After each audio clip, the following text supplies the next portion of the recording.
One, two, three, four.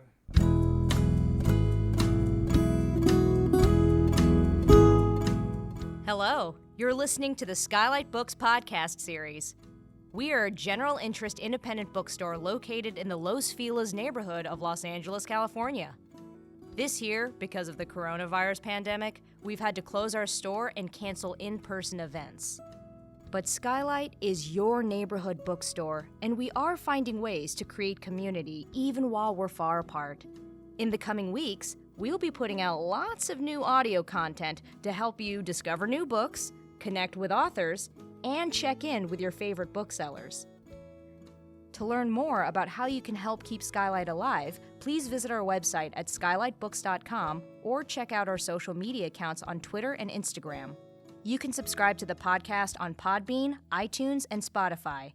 Thank you for listening and enjoy. Hello, my beautiful listeners, and welcome to Skylit. This is the Skylight's Book Podcast, and I'm your host, Lance Morgan. Today we have a very special episode, but before we get into it, I just want to remind you that Skylight Books is currently open for limited browsing. We're still practicing social distancing and all safety procedures, so make sure you bring your masks, stay 6 feet apart from everyone, but come on by, we're open. We also offer curbside pickup and online ordering on our website, www.skylightbooks.com. So you can order your books there and pick up still, get your books. So today, for our special episode, we're welcoming Jonathan Ames, who has an event with us on 420 with Nick Kroll for his new book, A Man Named Doll. That's at 6:30. You can sign up on our website. And then he also has an in-person signing at 424 at Nosa Restaurant from 2 to 4. So if you want to meet him, come on by. And this is going to be a special pre-show episode where we get to know Jonathan before his event. So thank you, Jonathan, for being here today.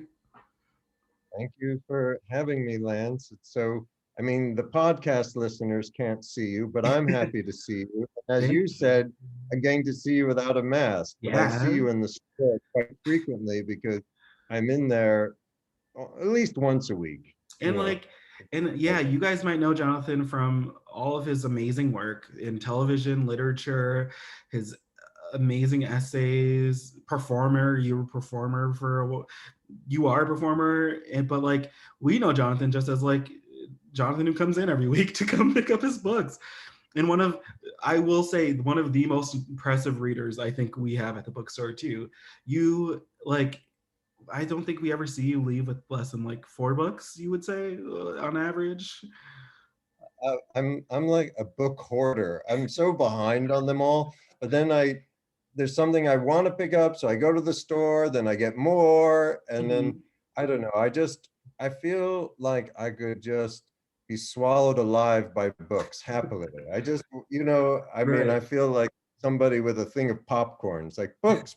It's like, and my house is overflowing with them. Yeah. I love books. As a kid, the one thing my parents indulged me in, couldn't necessarily have a new bicycle or anything like that, which is, it's not a sob story, but the one thing I could have a lot of was books. Like every month you could order from Scholastic. Right. And I would always be the kid who got the most books, like Peanuts cartoon books, like biographies of football quarterbacks, things like that. And so I haven't really changed much because now I go to Skylight, I load up on books. Yeah. And the same thing in my childhood room, I always had a ton of books by my bed.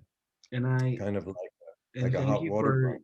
And thank you for paying my paycheck at Skylight with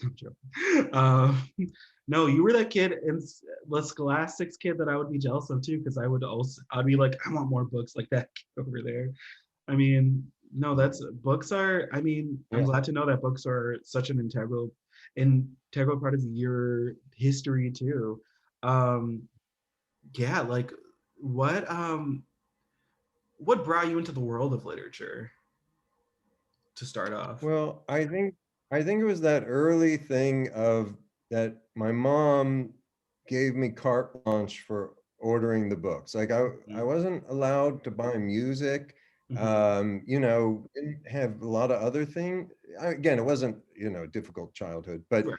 so I think it was that early thing of just, that was the one area where I was like, I could get as many books as I wanted, just about. I'm sure it was within reason, but it seemed like most kids got one or two, but I usually got 3 or 4, and I just loved it every month.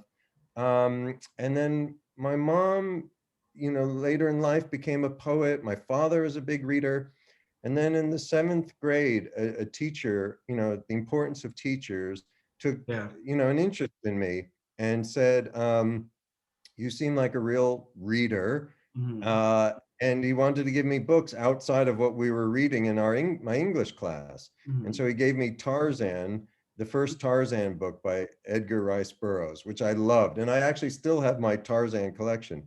And then he told me to read, The Hobbit. And I think he gave me The Hobbit. And then I read The Lord of the Rings. And so this really opened my eyes that there was more than just, probably I was reading Encyclopedia Brown and these kinds of books, which were fun, but this was like getting to the next level. And then in high school, I somehow found Kurt Vonnegut, and I was like, oh my gosh, things are even more interesting out there in the world of books. And then I had another teacher in my sophomore year in high school take an interest in me, and she got me writing for the school paper and a local newspaper. And so just, I think it was a combination, and my mom was a school teacher, of being, having parents that loved to read, that always had books around, having some beautiful teachers take an interest in me and encourage me to read more. And every writer is a reader.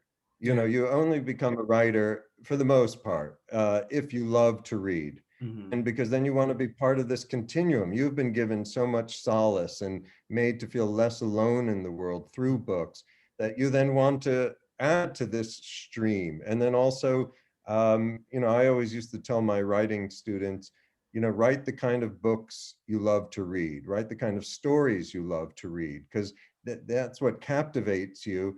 And so then you could give to readers the way you have been given to at one time.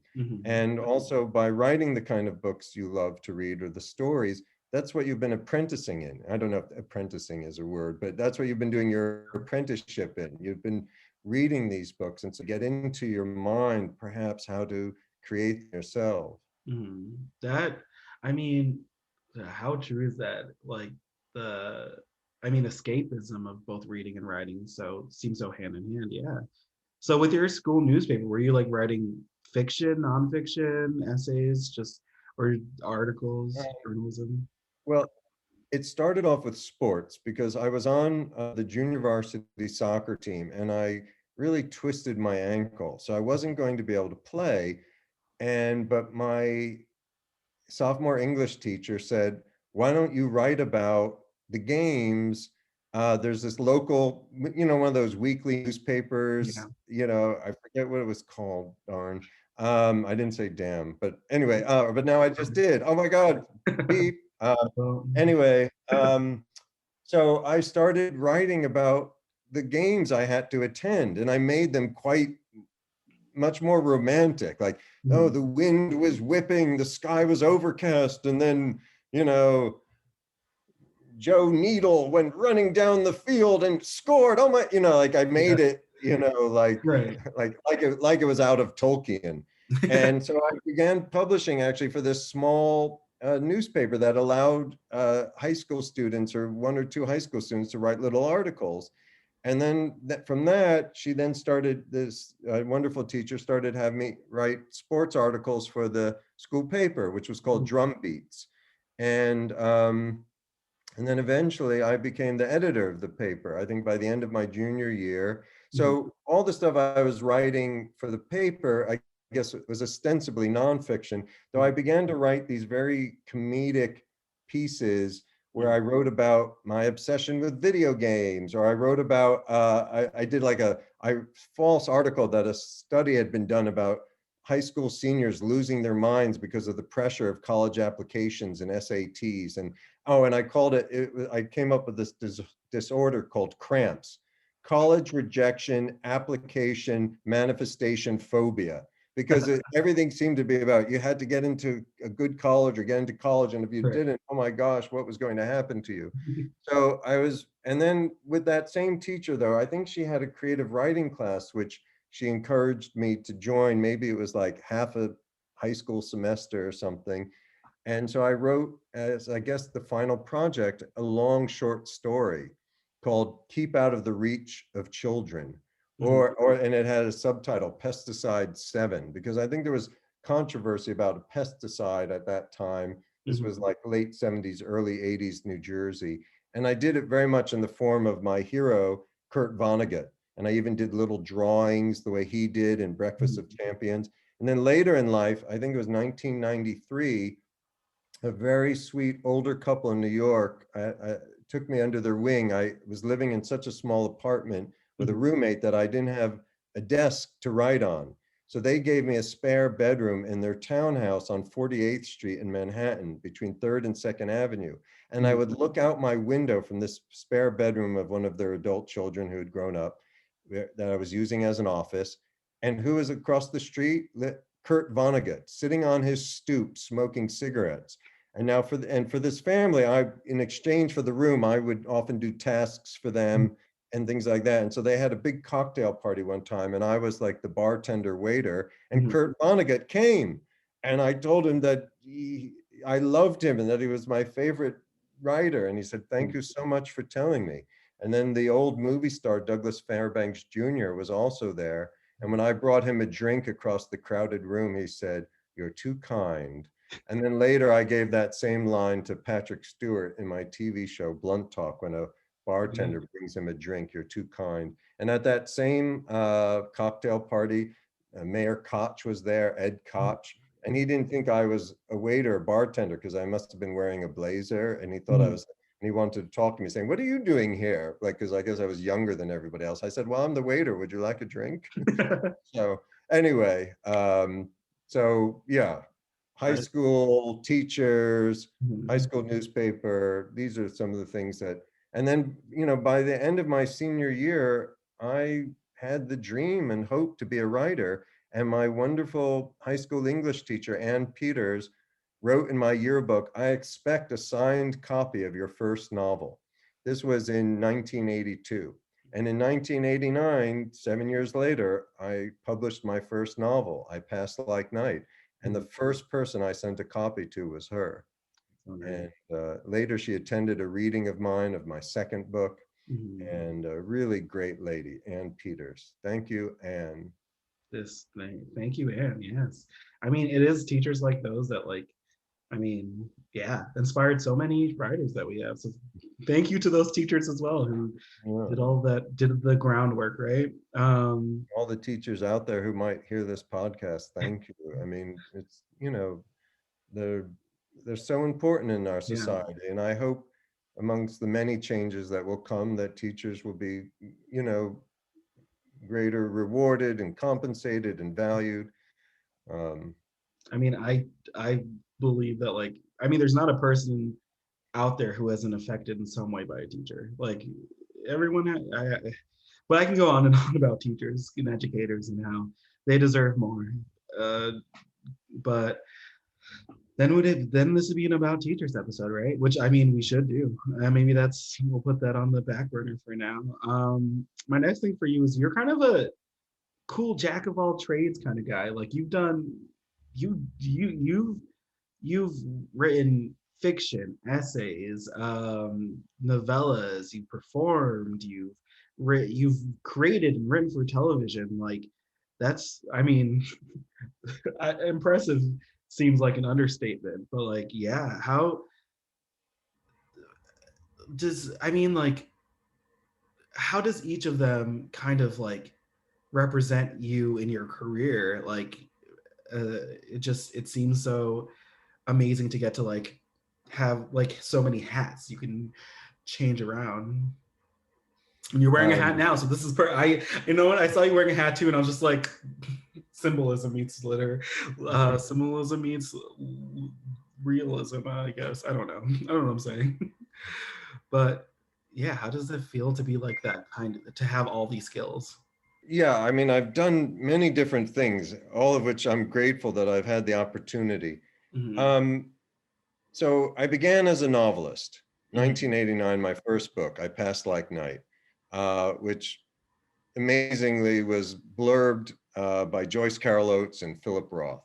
Hmm. And after that book came out, I had a really bad case of second novelitis. I suddenly had this consciousness about what it meant to publish something, Yeah.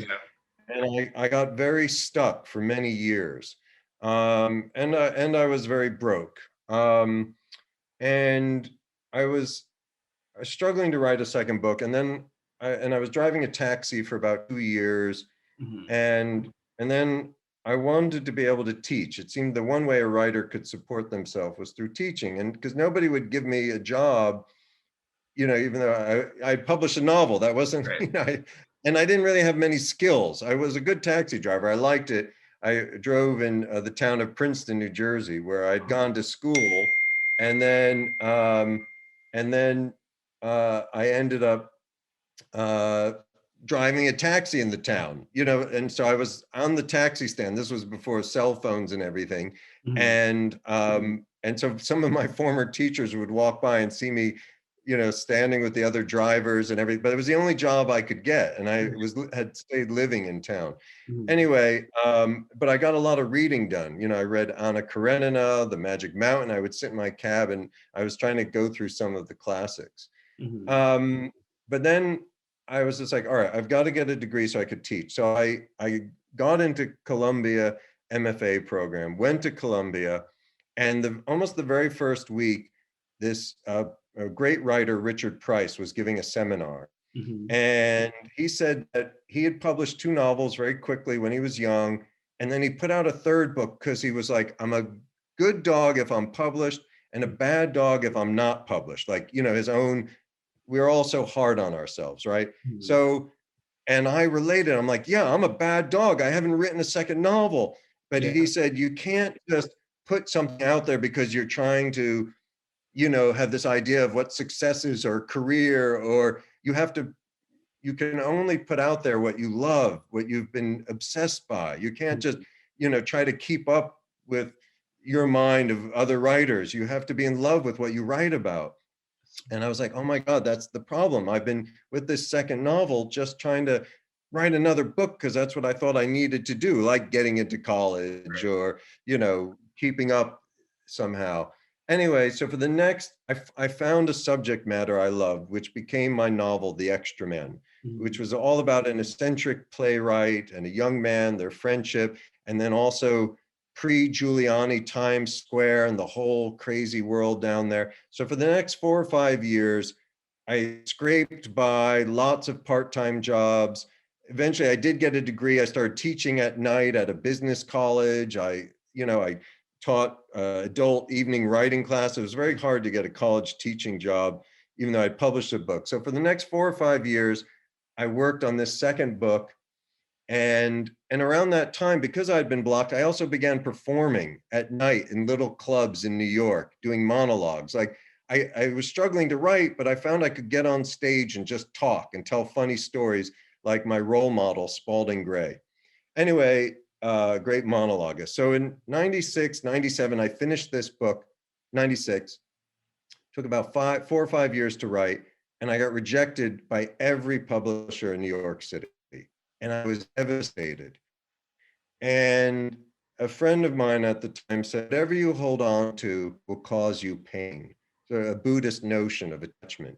And I realized I was holding on to this dream of being a writer still, even after what Richard Price had told me. And I realized I had to let go of that dream and maybe find something else to do with my life. Mhm. Because this book wasn't going to sell. I just spent 5 years writing it. And now it had been 7 years since my first book came out.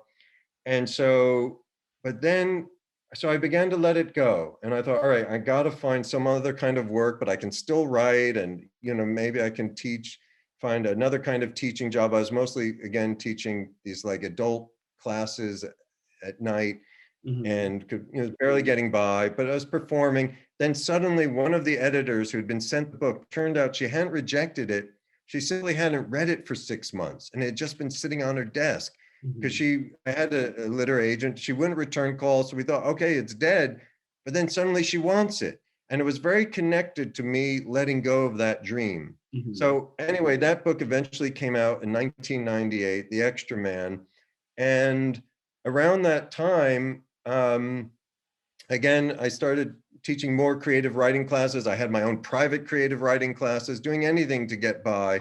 And I somehow landed a column for this throwaway newspaper called the New York Press, because actually a friend of mine, when it looked like my book was going to be utterly rejected, you know, the kindness of other people, we mentioned strangers, this friend of mine who had been writing for this paper called New York Press, which doesn't exist anymore, read him some of my novel.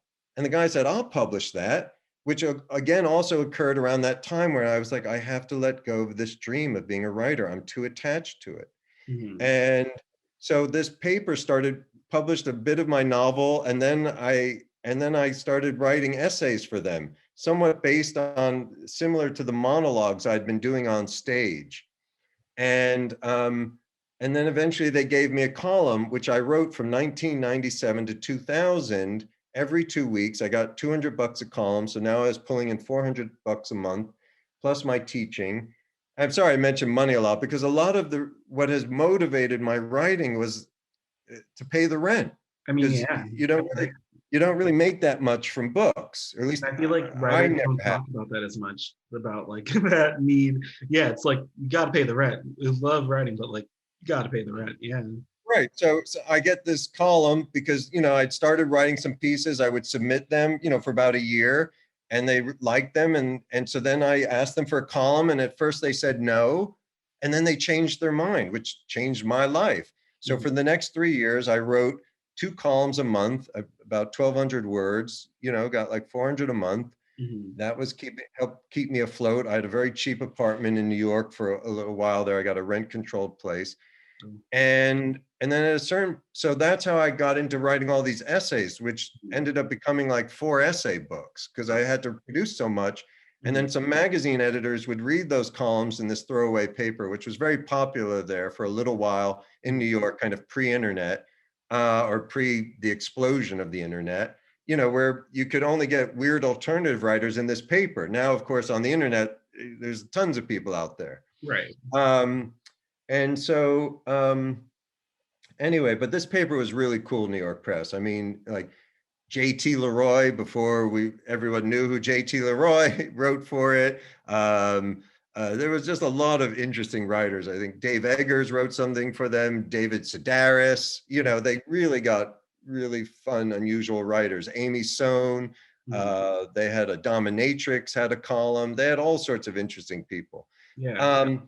Anyway, so I wrote all these essays for them. And then sometimes magazines would read those essays and be like, could you write for us? And so then I would write, and usually those got rejected, because like GQ would be like, write for us. And then I'd write for them and be like, this isn't really GQ. But I'm like, well, you asked me. Anyway, but it's okay. GQ is great.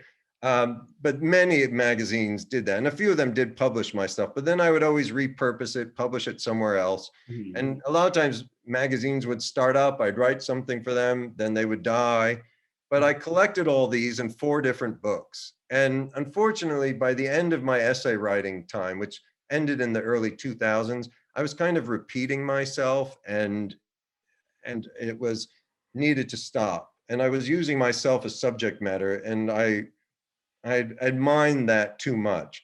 So then I'm like, I've got to write another novel. So I wrote my novel, Wake Up, Sir, which was an homage to P.G. Wodehouse. And then all along, I was always performing and just hustling and trying to make it as best I could. And then amazingly, because I gave a reading at Skylight Books in 2002, that's right, I paid for my own little book tour, because a publisher wouldn't give me a book tour, but I got my own little book tour together, Skylight Books, a nice San Francisco bookstore, I can't remember the name, and and then perhaps Powell's up in Portland. Mhm. And I rented a car and I drove up the coast.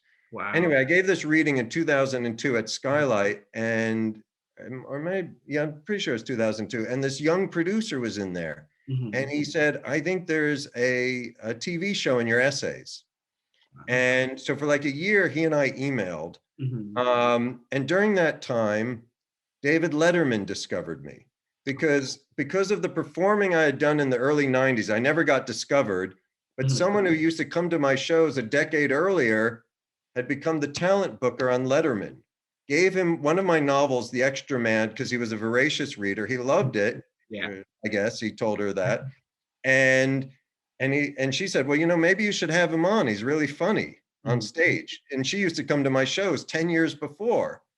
And so 2003, 2004, suddenly Letterman had me on 3 times. And promoting my novels, The Extra Man and Wake Up, Sir.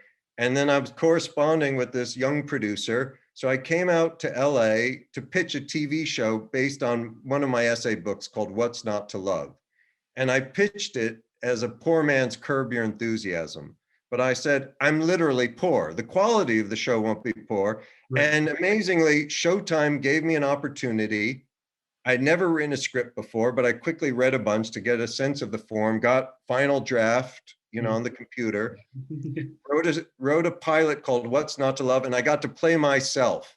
Oh my God. Except the problem was I wasn't very good in the role. It was the role I'd been waiting for, and then I wasn't very good. So maybe I was okay. I don't know. Anyway, that didn't go to series, and it Mhm. seemed like I had had my shot at Hollywood. I was 40 years old, and I would come out to LA. I'd stay in motels. I'd have all these meetings. A comedian once said, 1,000,000 meetings, no deals. And eventually I told the people, you know what? I'm not going to come out here anymore. Thank you so much for trying, these agents. I'm just going to go back to my path of trying to get a college teaching job. Because at that point I was getting adjunct positions, but I never could get a full-time position in which you could get insurance paid. Like I didn't have insurance for at least 20 years. I didn't go to a dentist for so long, but I did my own teeth cleaning. And amazingly, when I went to the dentist after 20 years, when I finally got insurance, they're like, no cavities. And then I think I got lazy because I'm like, oh, I know how to handle my teeth. And then I suddenly started getting cavities after I had insurance. I mean, Right. whatever. Anyway. I think there's a conspiracy there for sure. Yeah. But I did stop brushing as much, so there you go. And floss and scraping. I would get this little scraper for like 20 years. Oh my God. Anyway, so I fail at the TV thing. I say, no more, I can't come to LA anymore. I can't afford to fly out here. I had all this debt I was carrying for years. I'm just going to try to make it as a teacher and a novelist. And so about 2 years later, though, I get an email from one of the Hollywood agents Mhm. saying, hey, there's someone in New York that's meeting writers and would like to meet you. And I kind of thought I said no more meetings, but I was like, not going to do something rude like that. Right. And it was in New York. So I'm like, okay, what the heck? And so I went to this meeting. I actually showed up late because I'd been out. I used to live very hard the Mhm. night before. I almost didn't go, but a very nice woman named Sarah Condon. She's basically said, do you have anything in your drawer? That could, what do you got going? And I had written this short story called Bored to Death. Mhm. And I'd written it for Esquire magazine and they had rejected it. They had commissioned me to write a short story and then they rejected it. Right. And so I'm like, but then I sent it to Dave Eggers at McSweeney's. Mhm. And I had written it in the style of my essays to mess with people about Jonathan Ames, the first person who puts an ad on Craigslist, to be a private detective. And Dave Eggers wrote me back saying, did this really happen? I'm like, it worked. I wrote it like my essays and he really thinks I became a private detective. And that first short story was a lot like the pilot of Bored to Death, except it had a more violent ending. Oh, wow. Anyway, so, and I had sent it to the Hollywood people, but nobody even wrote me back. Mhm. But I meet with this woman, June of 2007, and I say, well, I've got this short story, because I felt it had cinematic qualities. I thought it could be a movie, maybe, but I knew this was a meeting about TV. She was a TV producer who had a deal at HBO. So I got this story and I kind of told her about it. I said, I'm intrigued. She said, send it to me. So I sent it to her that night. She read it and she wants to develop it with me. Oh my God. So a few months later, again, scrape together the money, fly to LA. And with her, I pitched this show, Bored to Death. And HBO was somewhat aware of me because of my performing. I'd been asked to perform at the Aspen Comedy Festival, which HBO used to sponsor. So they were somewhat aware of me. And I'd had that failed TV thing several years before with Showtime. And anyway, they loved the pitch and they commissioned me to write a script. And it was a really great time. I'd finally gotten a good teaching job, not full-time, but I taught for a semester at University of Iowa, the writing program. Wonderful students there, many of whom have gone on to publish. I have one of my former students' books right here, Outlawed by Anna North. Another one of my students was Benjamin Hale, who wrote a wonderful book, The Evolution of Bruno. Oh gosh, I'm screwing it up. Ben, should you hear this, which I'm sure you won't, but not saying that this podcast isn't far reaching, but anyway, maybe it was The Evolution of Bruno Littlemore. If I pulled that out, I'd be impressed with my own addled mind. Benjamin, Anyway, we'll do yeah. I was gonna say we'll just do like a Benjamin, we'll do like a little like disclaimer at the end for Benjamin or something. Yeah, I think I may have gotten the title right. I think it was The Evolution of Bruno Littlemore. A really brilliant novel. Anna's a brilliant novelist.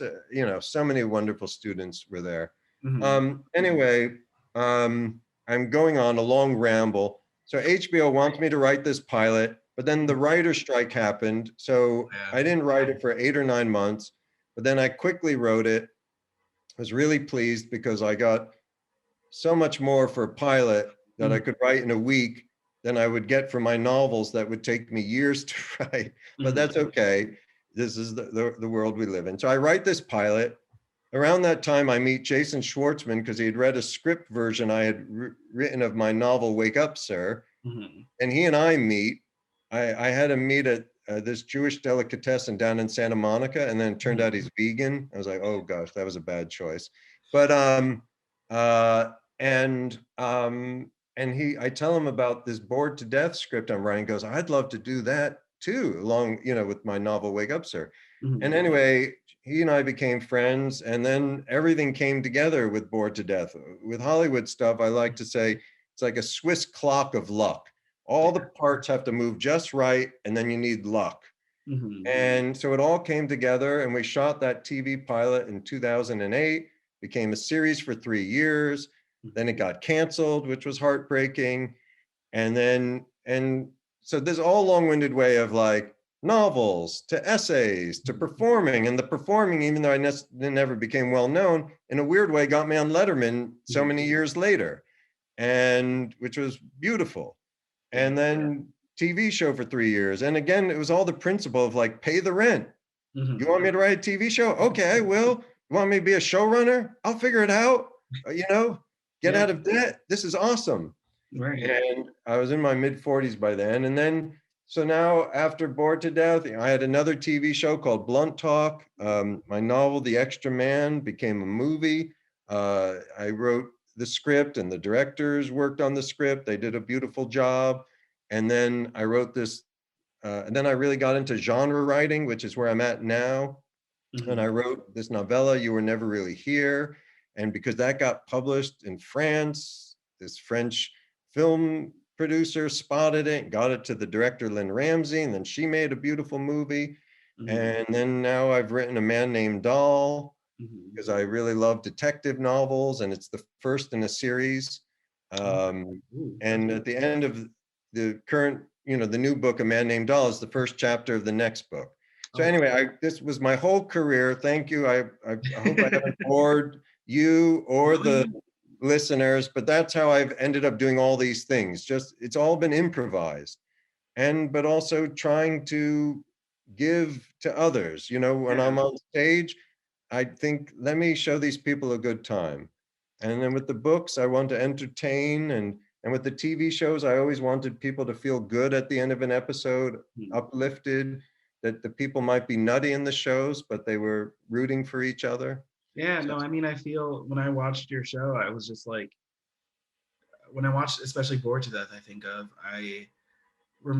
one thing that speaks out to me is how like these characters have this sense of camaraderie. I feel like I don't see, usually you see like in these like detective or darker themed shows, you would see like a competition or people who like have all these secrets from each other or something. But this entire show, I was just like, this is, I don't know, it feels like an iteration of Raymond Chandler esque noir in a way that, but in a heartwarming way. I don't know.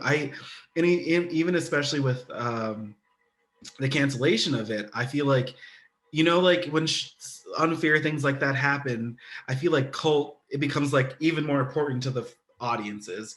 And like whenever I feel like I hear people talk about Bored to Death, one thing that's always said is that, God, should have gotten another season, or oh, that's so sad it ended, or I got into it after it ended, but and then I was just like, I wanted to come back, something like that. I feel like definitely that shows there is still a growing following for it. So, but I mean, with Bored to Death especially, I just wanted to know, how was it writing a character that, I mean, you said that like you named after yourself and it was like this, you wanted to convince people that it was you in a way. So like seeing that on screen, a character named Jonathan Ames, who is this eccentric and like, lovable, this lovable character, and how was it like seeing that come to life on screen yourself? Kind of, did it feel like you on screen? I was oddly, it somehow never, in some ways it didn't penetrate, like, oh, he's got my name, because he seemed so different, or I was always just thinking of him as Jason. So even if they called him Jonathan in the script, I'm like, it's Jason. I don't know.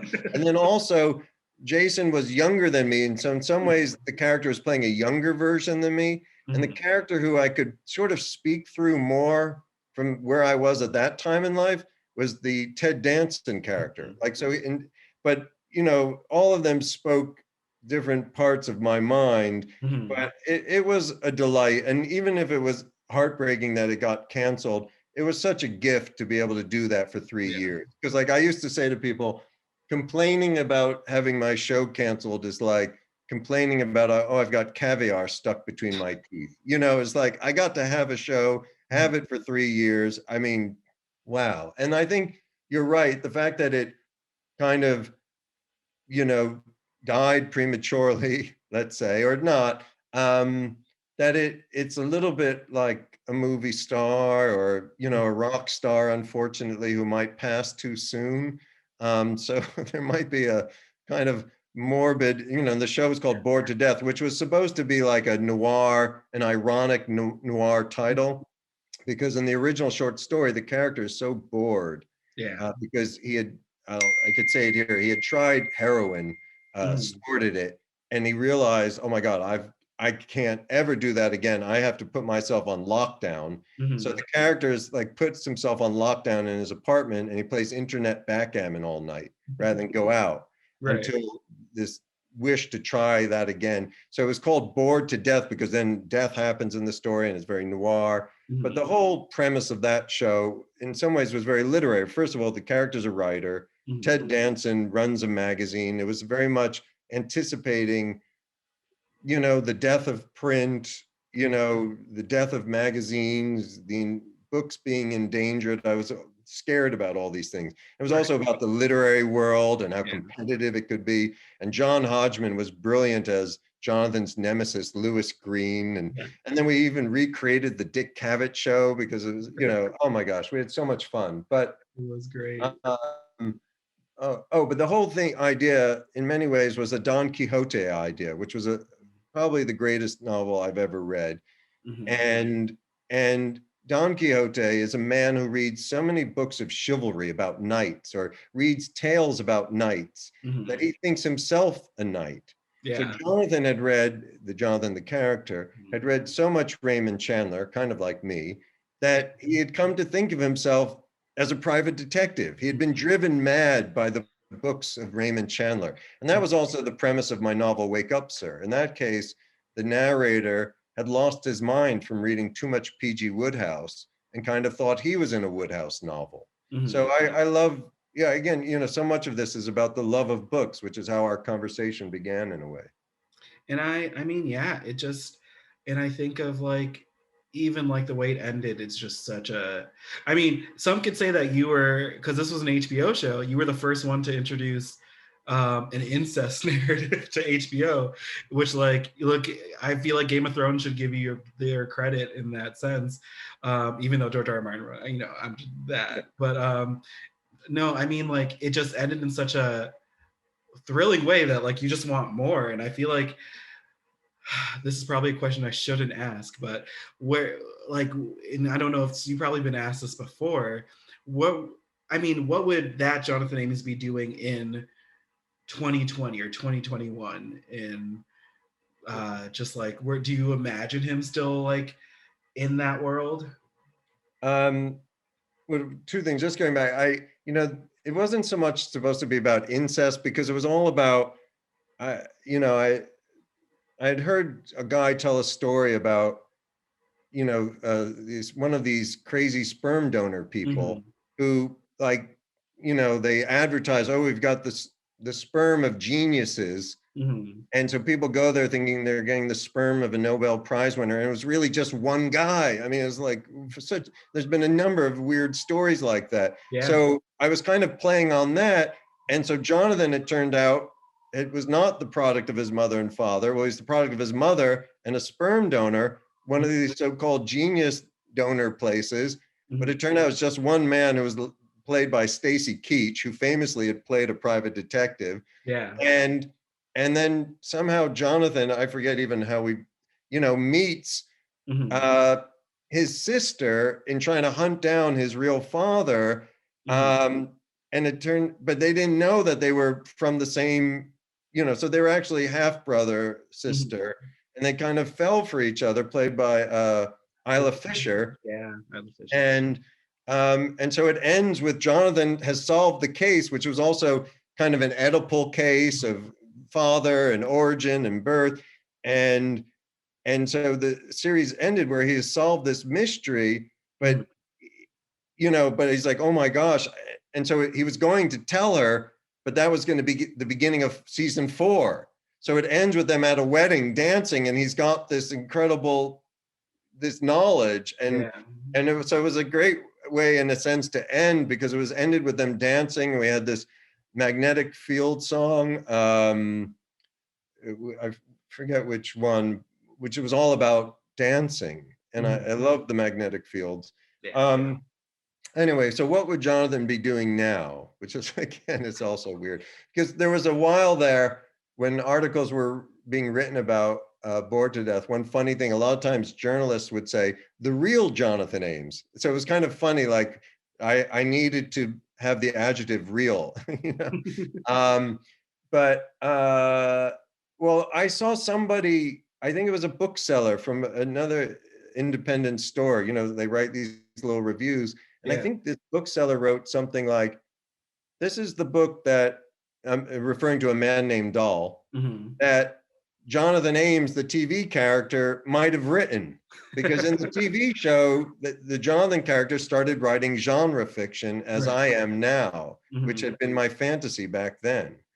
And so I would say that maybe Jonathan has written a man named Dahl. That's what he would be doing in 2021. In 2020, that world finally gets that novel. That's great. I mean, like, yeah, I can picture that. That's such a good. Now I'm like rethinking that entirety of the show now in that frame of mind. Like, wow, he would have gotten there eventually. That's, I mean, amazing. So yeah, sorry, go on. Well, one of my ideas, one of the movie ideas for Bored to Death, which I don't think will ever happen, but one of the ideas I had was that eventually the Jonathan character would move to LA and become a private detective, really somehow manage to get a license so that you could really be at the heart of Chandler country here. And maybe Ted and Ray, or George and Ray, the characters' names, would move to Los Angeles. But the thing is, a man named Dahl really is my continuation of my fascination with the private detective novel. That is very much expressed in the TV show Bored to Death. And one thing to know about the George Christopher character in Bored to Death, played by Ted Danson,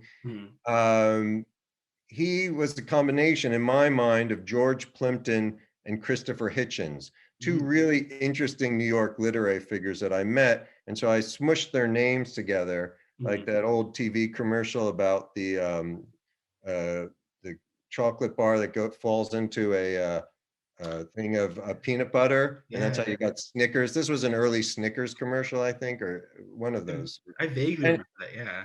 And so anyway, so just for literary people out there, that character is very much an homage to literary figures, like Hitchens, fascinating writer, and then George Plimpton, the original editor of the Paris Review and the writer of many interesting books himself.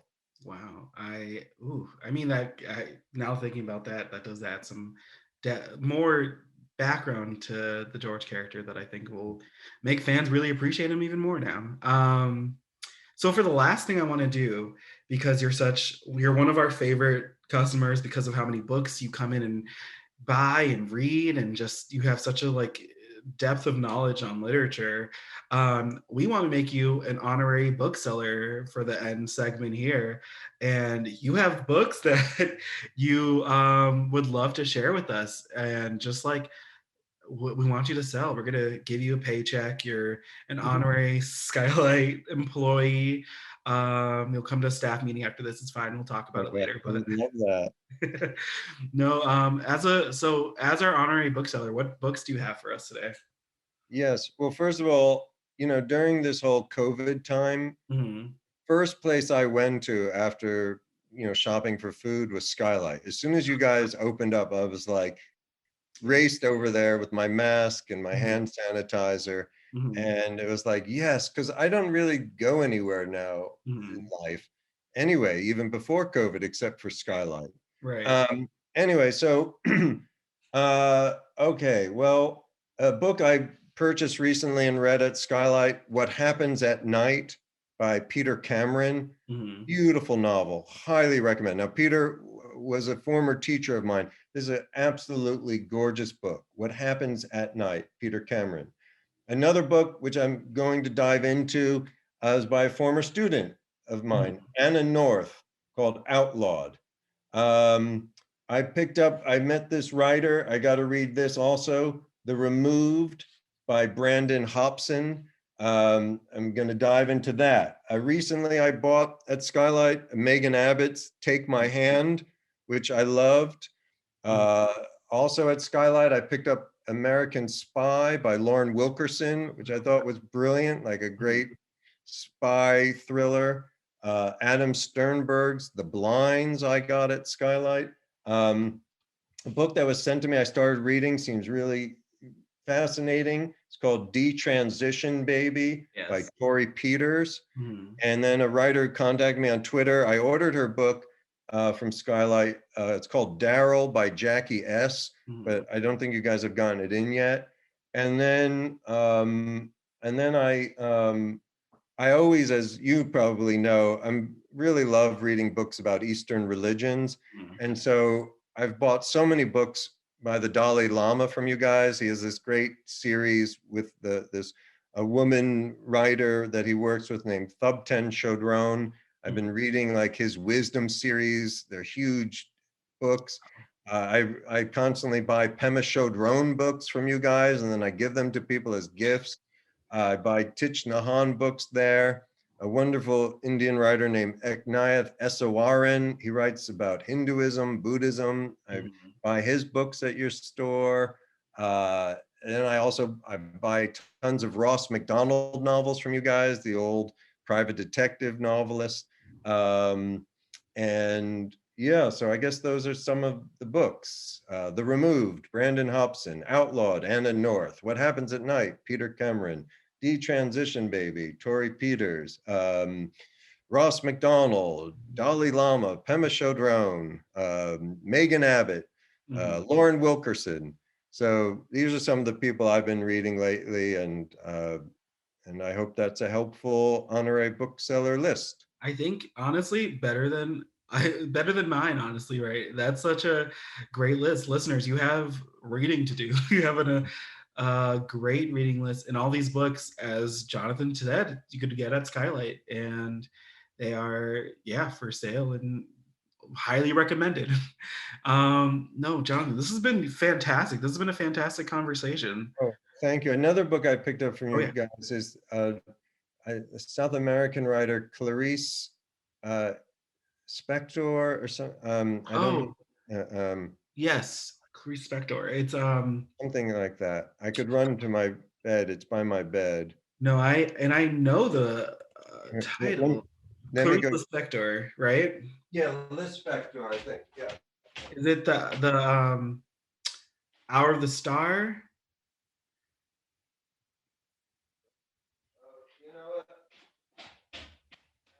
I Jonathan can't. Grant is better to go get the book real quick. So I, just I so can't. I can't. I couldn't find it. Mhm, But I found another book that someone I didn't get at your store, but was sent to me from another independent bookstore in New York because I mhm, ordered a friend's novel from there because he was signing them there. A wonderful writer named Joseph Caldwell.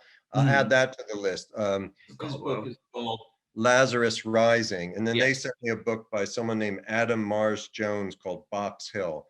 But I think it's Clarice Lispector or something Mhm. like that. And she seems really interesting. I'm looking forward to getting into her. And she And has a great body of work too. Clarice yeah, Lispector, I yeah. know. I feel like, oh, I want to. Yeah, I always love to find a good vein of books by an author. And recently, I also dipped back into Flannery O'Connor. Mhm, Um, and then, just a friend of mine who's a wonderful writer is Susan Minot. She had a book come out recently mhm. called Why I Don't Write. So anyway, those are some of the list. No, I mean that's again fantastic list, and I think I mean, thank you for being a bookseller. Thank you for selling us on. I mean, you sold me on some of them. I'm very interested. I mean, I've been meaning to dive into Clarice Lispector's work. Meg Abbott's, like, especially I mean, she's someone I feel like even before I knew her works, I knew before I like knew of her, I knew her work. You know what I mean? She's like so there. I mean, and also you before I knew Jonathan Ames, the writer, and I knew of you and your work, but I like peripherally knew you in a way that I feel like is so important for. I mean, writers, and that's the influence I think is so important. So thank you for your work, and thank you for being that for other writers. Oh, one more that I picked up that I need to read is Mhm. Ivy Pacota's most recent book. Um, and I don't have it right in front of me, but her most recent book I also got. Avi Pacoda. You are just giving. Thank you so much. Yeah, I you're very nice. So thank you for talking with me.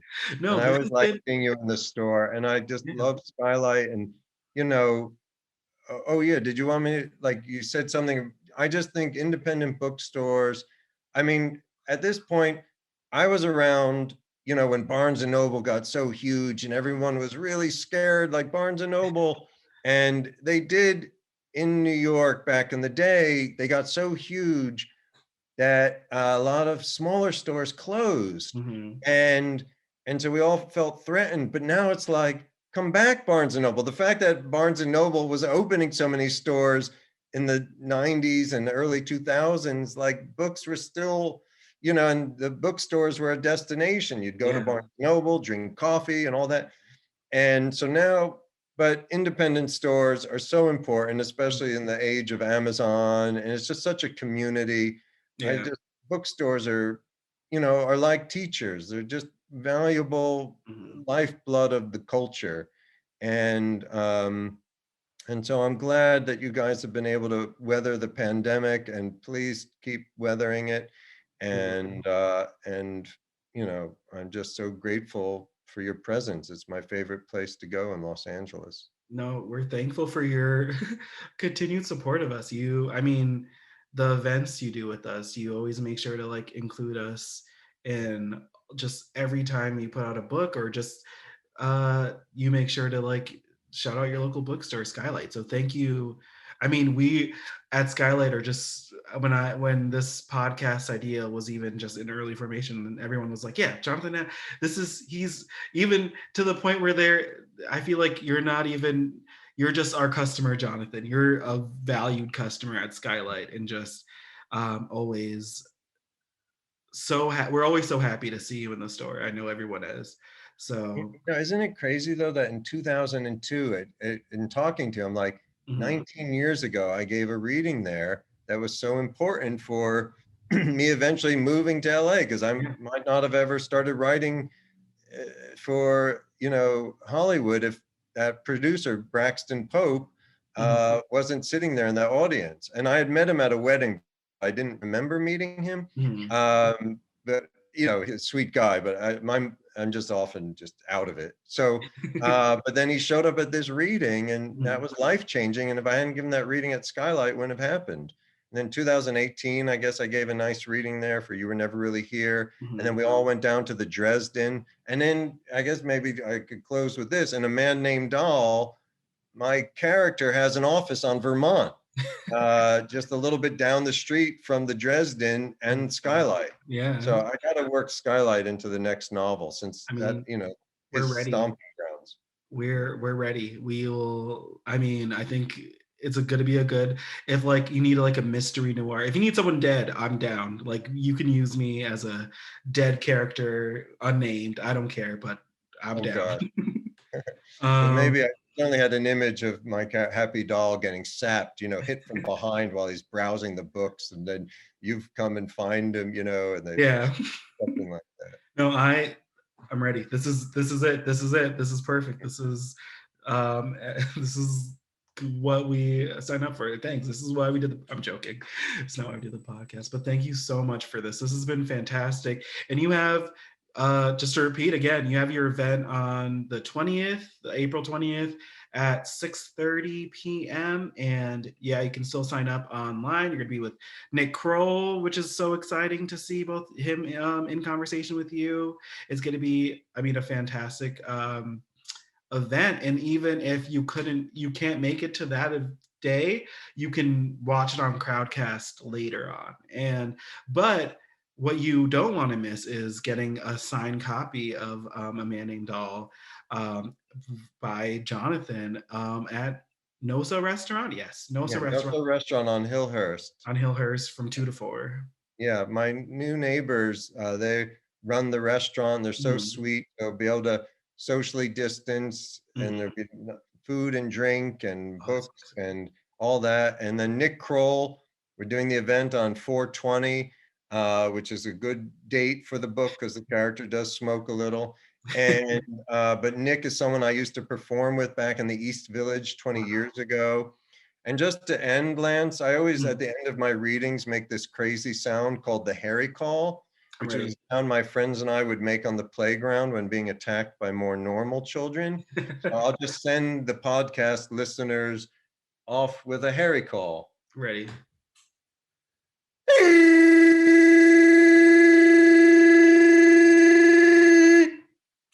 So there we are. Where are we? Nothing past that. That's it. That's the end. You guys, that's it. I'm pressing stop record because we have nothing else to talk about.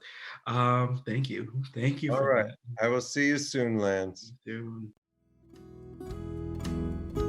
Thank you for listening to the Skylight Books podcast series. Please don't forget to visit our website at skylightbooks.com and make sure to follow us on Twitter and Instagram. Also, don't forget to subscribe to this podcast for more author talks and bookseller conversations. You can find us on Podbean, iTunes, and Spotify. Stay safe and healthy, and we hope to see you back in our store soon. I see